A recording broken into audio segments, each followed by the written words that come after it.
एक मामूल बन चुका है बिग ब्रेकिंग। ये कोई ब्रेकिंग नहीं है, ऑलमोस्ट सब लोगों के पास व्हाट्सएप के ज़रिए पहुंच गई होगी और आपको ये खबर मालूम भी चल गई होगी। लेकिन चूँकि खबर ऐसी है कि इस खबर के मानी क्या हैं वो समझने बहुत ज़्यादा ज़रूरी है। हाई कोर्ट ने नोटिस इशू किया है स्टेट्स डिपार्टमेंट को और स्टेट डिपार्टमेंट से ये कहा है कि आप हमें ये बताइए कि कितने ऐसे बंगले हैं जो आज भी उन लोगों के पास हैं जो लोग किसी ज़माने में मंत्री हुआ करते थे और आज मंत्री नहीं हैं। क्या है हाई कोर्ट का फैसला और क्या है हाई कोर्ट का आज का ऑर्डर, उस पर बात करने के लिए मेरे साथ हैं एडवोकेट शेख शकील। शेख साहब, सबसे पहले तो आपसे ये जानना चाहूँगा फैसला क्या है असल में, क्योंकि बहुत सारे लोगों के व्हाट्सएप के जरिए बात चली गई है। जुनेद साहब, सोशल एक्टिविस्ट प्रोफेसर एस के भल्ला ने एक public interest litigation Jammu wing of the high court में दायर की थी कि एक्स मिनिस्टर्स बीजेपी पीडीपी सरकार के जो कि अब सरकारी बंगलोज और ए टाइप कोठीज में रहने के लिए जिनकी एंटाइटलमेंट ख़त्म हो चुकी है, स्टेट्स डिपार्टमेंट उनसे ये बंगलोज क्यों नहीं खाली करवा रहा। और आप जानते हैं कि 19 जून 2018 को भारतीय जनता पार्टी ने सरकार से बाहर आ गई थी और पीडीपी सरकार से सपोर्ट विड्रा कर ली थी। तो ज़ाब्ते के मुताबिक तो इनको हफ्ते 10 दिन या 1 महीने के बाद जो हमारे बीजेपी और जो पीडीपी के जो मिनिस्टर्स थे उनको अपने जो मिनिस्ट्रियल बंगलोज प्लस जो ए टाइप की कोठीज़ में जिनमें ये हमारे विधायक जो रिहाइश पजीर थे उनको छोड़ देने चाहिए थे। लेकिन आपको मालूम है different are the ways of governance in Jammu and Kashmir. ठीक है, तो अल्टीमेटली जनहित याचिका दायर करने से पहले जुनेद साहब, आपको मालूम होगा, आपने बड़ी स्टोरीज की हैं, आपने, मैंने देखा है कि इनके बंगलोज के बाहर खड़े होकर भी स्टोरीज की हैं जुनेद साहब। हम अगर इनके बंगले के बाहर खड़े भी ना हो तब भी फोटो बता देता है कि ये बंगला किसका है। बंगला किसका, आपको पता है, मैंने कहा ना स्ट्रेंज आर दी वेज, बड़ा अच्छा लगता है। बड़े बड़े कटआउट 8-8 फुट के 10-10 फुट के कटआउट की लड़ाई थी पहले, वहीं पे कटआउट भल्ला साहब का उतना ही बड़ा था तो जाहिर सी बात है पार्टी लॉयलिस्टों ने उतना ही कटआउट, उन्होंने कहा कि कविंदर गुप्ता जी का भी होना चाहिए। शौक है ना बेसिकली, क्योंकि शौक सीखे थे इन्होंने कांग्रेस यूपीए के लोगों से, तो इन्होंने कहा हम भी क्यों ना फॉलो करें। हमें तो उम्मीद थी कि they will be people with a difference, लेकिन अल्टीमेटली एक पहले हमने स्टेट्स डिपार्टमेंट को बार बार रुजू किया कि देखिए साहब, आप अपनी स्टैट्यूटरी ड्यूटी जो है वो परफॉर्म कीजिए और इन लोगों को बेदखली का नोटिस दीजिए, इनको इलीगल ऑक्यूपेंट डिक्लेयर कीजिए। लेकिन आपको पता है दिक्कत क्या है, स्टेट्स डिपार्टमेंट की दिक्कत यह है कि वो ऑफिसर्स हैं, they are getting orders from their bosses. ठीक है, तो सरकार कौन चला रहा है आप सभी लोग जानते हैं। ठीक है, तो उन्होंने कहा ये तो हुकूमत तो भारतीय जनता पार्टी की है सेंटर में, तो इनका तो फंडामेंटल राइट है इन बंगलोज में रहने का। ठीक है, तो इसलिए बेसिकली स्टेट्स डिपार्टमेंट ने भी, जिसे कहते हैं जो ड्यूटी परफॉर्म करनी चाहिए थी, वो अपनी ड्यूटी परफॉर्म नहीं की। और अल्टीमेटली ये आज से कोई 10 दिन पहले हाई कोर्ट में एक पब्लिक इंटरेस्ट लिटिगेशन दायर की गई कि स्टेट्स डिपार्टमेंट को कंपेल किया जाए कि इनको बाइज्जत तरीके से जो हमारे भूतपूर्व मंत्री लोग हैं या एमएलए जो हैं, जो रेजिडेंशियल एकोमोडेशन एंजॉय कर रहे हैं जबकि इनके अपने रिहायशी घर वो जम्मू म्यूनसिपल कॉरपोरेशन की हदूद में ही हैं, तो ये लोग अपने घरों में क्यों शिफ्ट नहीं हो रहे। तो आज एक खंडपीठ जम्मू कश्मीर हाई कोर्ट की comprising our honourable chief justice Gita Mittal and honourable mister justice Sanjay Dhar, उन्होंने इस पब्लिक इंटरेस्ट लिटिगेशन की कॉग्निजेंस ली है। जुनेद साहब, 4 हफ्ते के अंदर जम्मू कश्मीर सरकार को, पर्टिकुलरली असीम सानी साहब एडिशनल एडवोकेट जनरल जी ने नोटिस एक्सेप्ट किया ऑन बिहाफ ऑफ जो स्टेट्स के कमिश्नर हैं मिस्टर एम राजू, उनकी तरफ से, और डायरेक्टर स्टेट्स की तरफ से और डिप्टी डायरेक्टर स्टेट जम्मू की तरफ से नोटिस एक्सेप्ट किया। और हाई कोर्ट ने ये आर्डर किया है कि 4 हफ्ते के अंदर जम्मू कश्मीर सरकार जो है वो स्टेटस रिपोर्ट फाइल करेगी as to why this writ petition should not be admitted. और इसके अलावा इंटरम में चीफ जस्टिस साहिबा ने यह भी ऑब्जर्व किया है कि जम्मू कश्मीर सरकार ने इस मामले में क्या व्यू लिया है वो आइंदा तारीख को वो डिवीजन बेंच को दिखाएंगे। और 7 अक्टूबर को जुनेद साहब इस जनहित याचिका की अगली तारीख रखी गई है, जिसे 7 अक्टूबर। 7 अक्टूबर। जुलाई का महीना है, 2 महीने हैं बीच में, लंबा पीरियड है बहुत। जी देखिए, बात ऐसे है क्योंकि आपको पता है कोविड है, हाई कोर्ट में बड़े कम केसेस की लिस्टिंग होती है। अर्जेंट केसेस होने की वजह से we are grateful to the high court for hearing this case also, इसी वजह से। लेकिन मुझे लगता है कि 7 अक्टूबर से पहले ही मुझे मालूम है, ये जो हमारे एक्स मिनिस्टर्स हैं जो बहुत ही इज़्ज़तदार हैं जिसे कहते हैं, मुझे पूरी उम्मीद है ये अपने अपने घरों में इंशाल्लाह आप देखेंगे ये पहुंच जाएंगे। जैसा आपने कहा कि ये अपने अपने घरों में पहुंच जाएंगे, आपके पास जो इन्फॉर्मेशन है उसके मुताबिक कितने ऐसे पूर्व मंत्री हैं जिनके पास अभी भी A टाइप B टाइप कोठियां अभी भी हैं, या क्वार्टर्स हैं, या गवर्नमेंट अकोमोडेशन? देखिए, हमारे भूतपूर्व स्वास्थ्य मंत्री बाली भगत जी, वो भी वजारत रोड में बैठे हुए हैं, तशरीफ़ फरमा है। इसके अलावा हमारे कविंदर गुप्ता जी, हमारे भूतपूर्व डिप्टी चीफ मिनिस्टर, वो रमन बल्ला जी के घर में बैठे हुए हैं, जो पहले कोठी उनके पास होती थी। आपने देखा कितनी बड़ी तस्वीर कविंदर जी की वहाँ पे लगी हुई है। इसी तरह मुझे लगता है कि हमारे honourable former deputy chief minister professor Nirmal Singh साहब, जिनका घर जो है वो नगरोटा में बन रहा है, शायद वो शिफ्ट होने वाले हैं, और मुझे लगता है कि आज की इस डेवलपमेंट के बाद शिफ्टिंग का जो प्रक्रिया है, प्रोसेस, वो थोड़ा तेज़ कर देंगे, वो भी बैठे हुए हैं। इस तरह कोई 9-10 के करीब A टाइप की कोठीज़ भी हैं, जिनमें हमारे भूतपूर्व MLAs और कुछ एक्स मिनिस्टर्स वो भी यहाँ पे बैठे हुए हैं। तो इसके अलावा श्रीनगर की मुझे इतना डाटा मालूम नहीं है, लेकिन ये हमारे घने जो प्रोमिनेंट जो लोग हैं जिनके मैं नाम ले रहा हूँ, ये आराम फरमा रहे हैं इन घरों के अंदर, जिससे क्या। लेकिन सरकार ने तो बड़ा सख्त नोटिस लिया, PDP के तमाम लोगों को जो है फ़ौरन घंटों और मिनटों के अंदर जो है वो गवर्नमेंट अकोमोडेशन उसने खाली करवाई गई, पत्रकारों से फ़ौरन खाली करवाई गई, और उसके अलावा नेशनल कॉन्फ्रेंस के कुछ नेता हैं उनसे अकोमोडेशन खाली करवाई गई। तो क्या ये कहना कि सरकार इनके खिलाफ एक्शन ले ही नहीं रही है, आपको नहीं लगता थोड़ा ज़्यादती है? सरकार एक्शन तो ले रही है। देखिए, मैंने आपको कहा ना, वो स्टेट्स डिपार्टमेंट के मुतल्लिक मैं कहूँगा कुछ तो मजबूरियाँ रही होंगी, क्योंकि आपको मालूम है डायरेक्टर स्टेट्स लगना और स्टेट्स डिपार्टमेंट में नौकरी करना ये लखनपुर में लगने के बराबर होता है। जिस तरह पहले लखनपुर लगना एक बड़ा, आपको पता, बड़ा प्रॉफिटेबल समझा जाता था। हालांकि बहुत अच्छे ऑफिसर्स हैं इस टाइम जो स्टेट्स में, I don't blame them, I have deep regards for their integrity and honesty. But question is, जब तक ऊपर से इशारा नहीं आता, ये जो ऊपर का इशारा है ना, ये आप समझ रहे हैं जुनेद साहब, ये जब तक तार दिल्ली से, नॉर्थ ब्लॉक से नहीं हिलेगी, तब तक कुछ नहीं होता यहाँ पे। और आपको पता है जम्मू कश्मीर वैसे केंद्रीय शासक, क्या कहते हैं आप उसको हिंदी में, ज़ेरे इंतजाम, मरकज के ज़ेरे इंतजाम जम्मू कश्मीर। और ये तो हमारे अपने ही बच्चे हैं ना, कविंदर जी हमारे अपने हैं, डॉक्टर निर्मल सिंह जी हमारे अपने हैं, बाली भगत जी हमारे अपने हैं, ठीक है। तो ये अब इनको थोड़े शौक पड़ गया था ना, सरकार, आपको पता कोठी बड़ी होती है, वहाँ पे 15-20 मुलाजम होते हैं, इनके अपने घर ना हो, ये भी तो एक वजह हो सकती है कि अपना घर नहीं है, तो चलिए उसके चलते इनकी पॉलिटिकल एक्टिविटीज़ और रियासत के हालात को देखते हुए हो सकता है सरकार ने इन चीज़ों को मद्देनजर रखते हुए इनको ये अकोमोडेशंस दी। देखिए, बहुत खतरा ये भी हो सकता है कि अब इनकी सिक्योरिटी रिव्यू होगी, जिसे कहते हैं, और इनको खतरा, क्योंकि ये अवाम की खिदमत कर रहे हैं। जुनेद साहब, आप मुझे एक चीज़ बताइए कि अगर मैं एक पॉपुलर लीडर हूँ, अवाम मेरे साथ हैं, तो मुझे 25 PSO चाहिए हैं क्या? हमारे रमन बल्ला जी जब रेवेन्यू मिनिस्टर थे, अगर उनको गांधीनगर में भी घूमना होता था तो 4 जिप्सियाँ होती थी, या काफिला, मतलब जब तक 50 लोग सिक्योरिटी के उनके साथ ना चले। नहीं, आप इसमें ये नहीं समझते कि देखिए PSO 7, मिसाल के तौर पर जब आपको PSO मिल जाए, अभी को आपको मिला नहीं है, मुझे भी नहीं, जब PSO 7 मिल जाता है तो शहर के किसी भी बड़े फंक्शन में जब आप जाते हैं तो लोग समझ जाते हैं कि आप बहुत इंपॉर्टेंट और VVIP आप ही हैं, और एक आधा PSO 7 रखना एक तरह की शान मानी जाती है। तो इसमें क्या परेशानी है?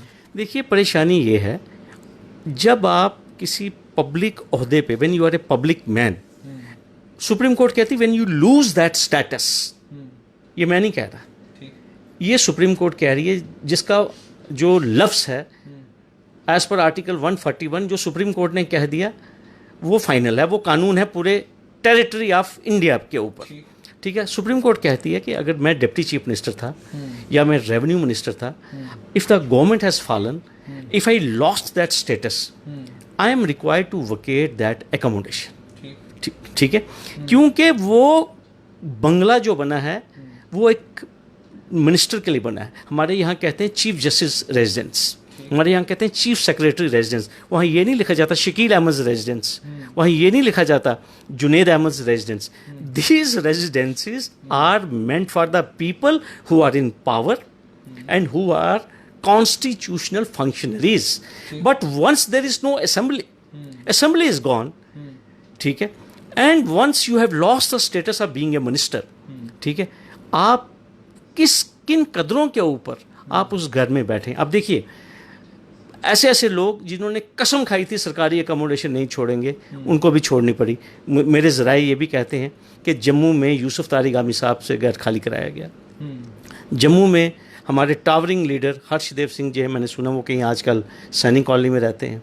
अगर इतने प्रोमिनेंट जम्मू के लीडर्स जो कि अपोजिशन के थे, आपने उनसे घर खाली करवा लिए, पीडीपी के लोगों से घर खाली करा लिए, कश्मीर के जो टॉप लीडर्स हैं आपने उनको ये कहा कि जम्मू और श्रीनगर में चॉइस कर लीजिए कि आपको जम्मू में घर रखना है या श्रीनगर में रखना है. लेकिन आप शकील साहब जुल्म भी कर रहे हैं एक तरफ से. वो जो फर्नीचर अंदर रखा हुआ है, किसी भी कोठी के अंदर फर्नीचर है, वहाँ किचन का सामान है, बाकी सोफ़े और डाइनिंग टेबल और वो सारा सिलसिला, फ़ैन हैं, एसी हैं, वो नहीं चलेंगे, बंद रहेंगे. और अभी ये तो पता ही नहीं कि सरकार दोबारा कब बनेगी, साल बाद बनेगी. तो आप चाहते हैं 1 साल तक वो फर्नीचर वहाँ सड़ता रहे, वो सोफ़े वहाँ सड़ते रहें, वो एसी ख़राब हो जाएं, वो टीवी न चलें. बहरहाल उन्हें देना तो है किसी को. देखिए जुनेद साहब, एक एक कोठी के अंदर 15-15, 20-20 मुलाजिम हैं एस्टेट्स के, जिनका काम होता है एलईडी की सफाई करनी. अब प्रॉब्लम यही है कि वो कहते हैं ना कि शौक जिसे कहते हैं ना, शौक है एक जिसे कहते हैं. जब एक बार आपको एक मिनिस्ट्रियल बंगलों में आप, मैंने सुना है सूत्रों से कि इनके जो वॉशरूम्स हैं वो भी इतने बड़े बड़े हैं, वहाँ पे भी एयर कंडीशन लगे हुए हैं. और फिर उसके बाद बड़ी नज़ाकत के साथ ये डायरेक्टर तो फ़ैन लगाओ, एयर कंडीशन तो बड़ा महंगा काम. नहीं एसी लगे हुए हैं, मुझे मालूम है, ये सूत्रों की खबर. आप खुद गए हैं? नहीं, मैं गया नहीं, लेकिन कुछ जो इंजीनियरिंग स्टाफ है वो लोग हमसे शेयर करते हैं. बावसूख ज़राए हैं. बावसूख ज़राए हैं. तो आप बिल्कुल सही कह रहे हैं. अब देखिए बड़ा मुश्किल हो जाता है जिसे कहते हैं. और ये तमाम लोग हमारे अपने लोग हैं.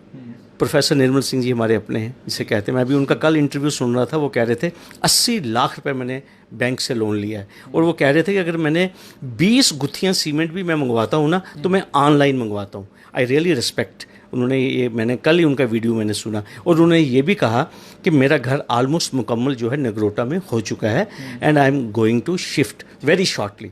तो मैं यही इस्तदा करूँगा इन अपने तमाम लोगों को, ये लोग उस जमात से ताल्लुक़ रखते हैं जिस जमात को ये क्लेम करते हैं कि उसके कुछ असूल हैं.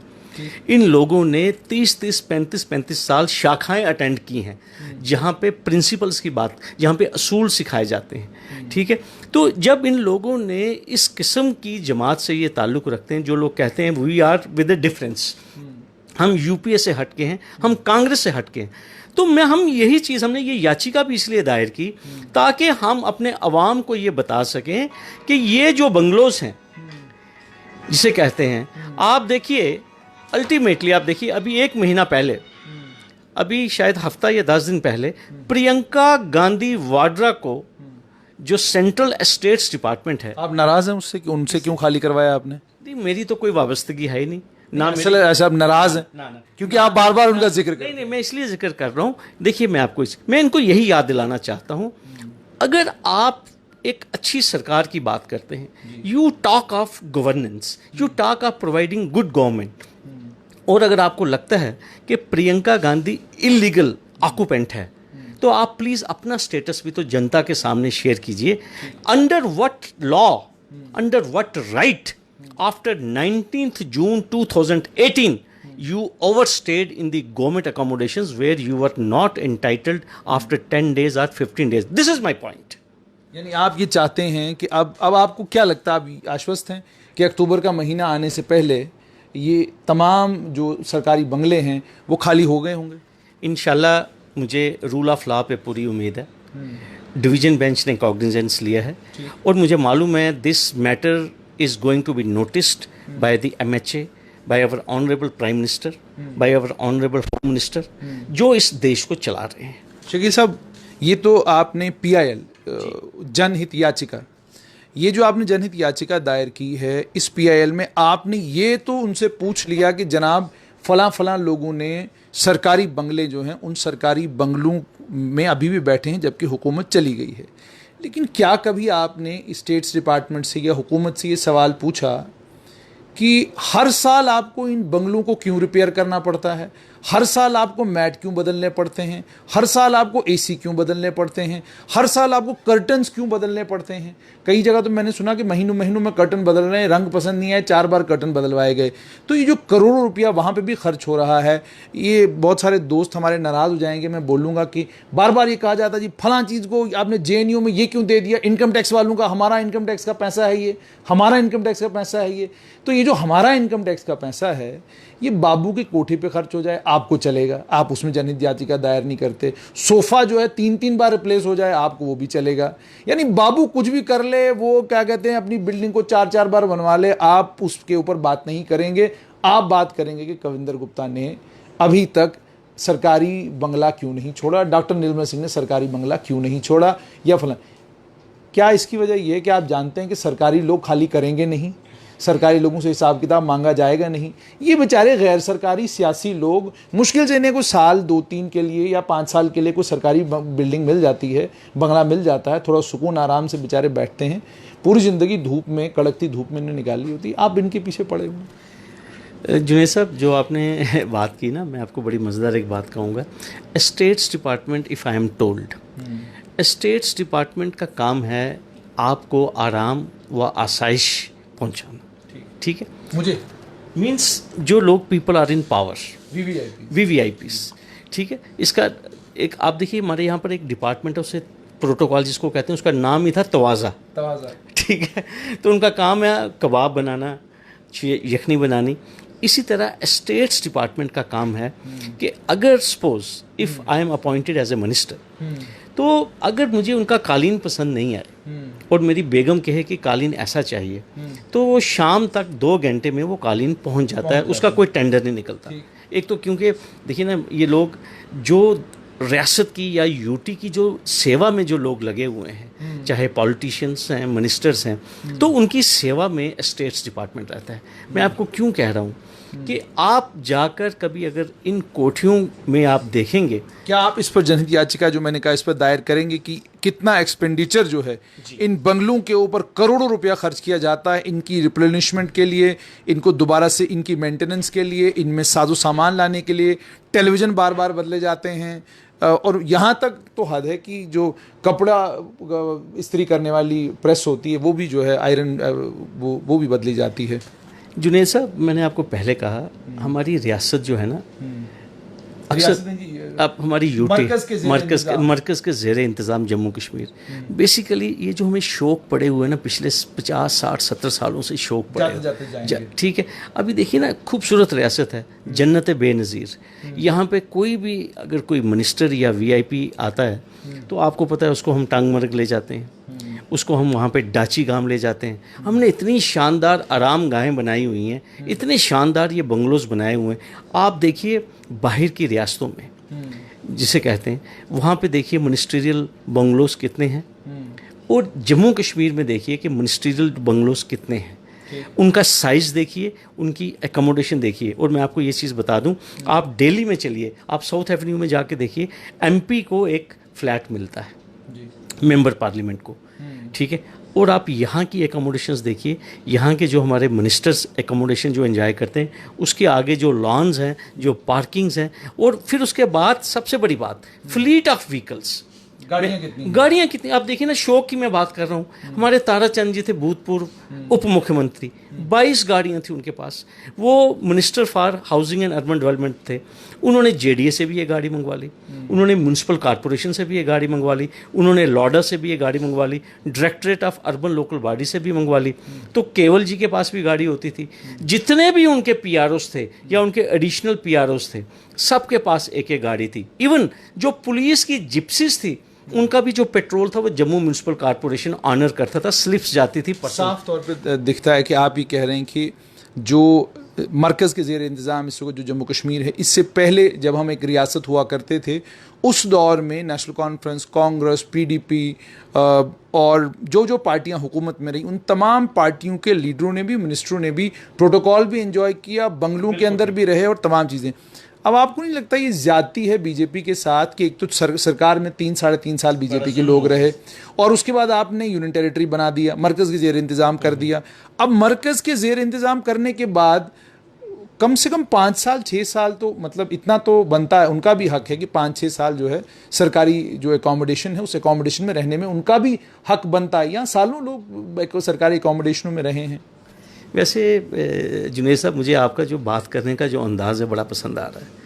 और मैं आपको एक चीज़ बताऊं, आप ये कहना चाहते हैं, मेरे मुंह से कहलवाना चाहते हैं, इन बेचारों के ऊपर जुल्म हुआ। पहली बार भारतीय जनता पार्टी के लोग जो पावर में आए, अभी 10 दिन भी नहीं हुए थे बेचारे कविंदर जी को ऑनरेबल डिप्टी चीफ मिनिस्टर बने हुए, और इतना जुल्म उनके ऊपर हुआ कि जनाब राम माधव जी आए और अपने रविंद्र राणा जी ने गुस्सा निकाला, क्योंकि वो खुद तो मिनिस्टर नहीं थे। उन्होंने कहा कि ये सत जी कैसे बन गए मिनिस्टर, ये कैसे लोग मिनिस्टर, ये अंदर की बात मैं आपको बता रहा हूँ। हालांकि जिस दिन स्पोर्ट विड्रा हुई, 1-2 लोग ही मैं देख रहा था जो प्रेस को एड्रेस कर रहे थे, खुश थे, बाकी लोग बड़े परेशान थे कि यार पावर हाथ से निकल गई। और आपने सही बात कही, ये तो बड़ा जुल्म है इन बेचारों के साथ। At least they should have been allowed to continue with the ministries and with these official accommodations also, ताकि, और बड़ी बात, इनको तो शौक था, ये तो 40 साल से कह रहे थे जम्मू के साथ जुल्म हो रहा है। अभी इनको मौका मिला था जम्मू के साथ इंसाफ करने का। आप देखिए ना, जितनी देर ये लोग पावर में रहे कितनी तरक्की हुई, जम्मू की तमाम गलियां बनने लगी दोबारा। जो एक गली पक्की है, जहां टाइल ऑलरेडी पक्की लगी है, गली में हम आए, आपकी गली ये पक्की हो गई, ये पक्की होगी। लेकिन आपको पता नहीं है कि जितनी गलियां थी बार बार उनके ऊपर टाइलें, क्योंकि 2-2 लाख का जो वर्क आर्डर था, आपको पता है उसकी कितनी कमीशन मिलती है, मतलब म्यूनसिपल कॉरपोरेशन के जो ठेकेदार हैं, ठीक है, और जो कॉन्स्टिट्यूएंसी डेवलपमेंट फंड है उसमें भी कोई कमीशन नहीं लेता एमएलए। आपको पता है, सीधा डीसी को चिट्ठी लिख देते हैं कि please release 10 lakhs for my this work in my constituency. कोई करप्शन नहीं हुई जिसे कहते हैं, बिल्कुल साफ शाफ। ये जिसे कहते हैं, हमारे जो 25 एमएलए थे भारतीय, इन्होंने कसम खाई थी कि हम रिश्वत को हाथ नहीं लगाएंगे, जिसे कहते हैं साफ। करप्शन नहीं हुई। हेल्थ डिपार्टमेंट में देख लीजिए, बाली जी ने इतना अच्छा काम किया, उनके दौर में कोई ट्रांसफ़र नहीं हुई है, जिसे कहते हैं कोई ट्रांसफ़र नहीं हुई, जिसे कहते हैं बिल्कुल साफ शफाफ, जिसे कहते हैं। हॉस्पिटलों की सफाई आप देखिए, जिसे कहते हैं दूर दराज इलाकों में एक जनहित याचिका हो गई उनके दौर में, बाली जी ने की कि 80% जो हेल्थ डिपार्टमेंट का वो पैरालाइज्ड है। वहाँ पे डॉक्टर, अगर भद्रवाह की सैंक्शन स्ट्रेंथ 35 है, वहाँ पे 3 डॉक्टर हैं। अगर इसी तरह तमाम हॉस्पिटल्स के आंकड़े दिए बलविंदर जी ने, लेकिन मुझे लगता है जुल्म किया इनके ऊपर। अभी सीख रहे थे ये बेचारे, देवर जस्ट इन देयर इंटर्नशिप और ये प्रोबेशन में थे, तो इतने में केंद्र को पता नहीं क्या हो गया, वो रसाना वाले मामले में थोड़ी सी खजालत हो गई थी, तो अल्टीमेटली इंटरेस्ट में, नेशनल इंटरेस्ट में इसे कहते हैं, लेकिन इनका इंटरेस्ट तो सोचे नहीं बेचारों का। कहते हैं शाखाएं अटेंड की, इतनी मेहनत की, जिसे इनको शौक था जम्मू को डेवलप करने का, जम्मू का टूरिज्म डेवलप करने का शौक था, जम्मू के बच्चों की एम्प्लॉयमेंट की। लेकिन 19 जून 2018 it came as a black day for this our upright ministers of Jammu, कि जम्मू के हाथ से पावर निकल गई। क्यों? क्योंकि ये लोग अभी सेवा करना हुए थे, जिसे कहते हैं, और उतने में ही जिसे कहते हैं स्पोर्ट विड्रॉ हो गई। मैं आपसे एक सवाल और पूछूंगा, आपने आज ही जनहित, क्योंकि हर टेलीविजन चैनल पे यही सवाल आजकल पूछने का रिवाज है, तो रिवाज के मुताबिक मैं आपसे एक सवाल, ये कि आपने ये जो जनहित याचिका है, कांग्रेस के टाइम में क्यों नहीं आपने ये जनहित याचिका दायर की, नेशनल कॉन्फ्रेंस के वक्त में क्यों नहीं की, ये बीजेपी के वक्त में ही क्यों किया? इसके लिए एक 1 मैन एक कमीशन ऑफ इंक्वायरी जो है वो, उसकी अपॉइंटमेंट होनी चाहिए, और ये भी ट्रेस होना चाहिए कि हु इज़ द पर्सन, ठीक है, हु इज़ इंस्ट्रूमेंटल। ये कहीं कांग्रेस का हाथ तो नहीं है। तो इस इंक्वायरी ये तो नहीं कहेंगे आपके प्रोफेसर एस के भल्ला उस टाइम सरकारी नौकरी में खुद थे, वो उसके बाद रिटायर। देखिए, I just a council for professor Bhalla, he is a social activist, he is known for his activism.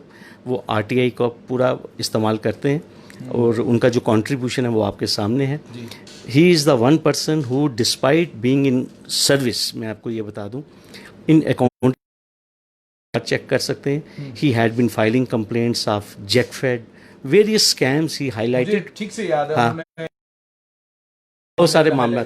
और सबसे इम्पॉर्टेंट मैं आपको बताऊं जुनेद साहब, PIL number 19/2011, the PIL which has highlighted the organised land grabbing in of state land, more than 20 lakhs कनाल of state land, the credit goes to this professor, ठीक है, who is fighting corruption particular. आप उनकी मदद कर रहे हैं इसमें। मैं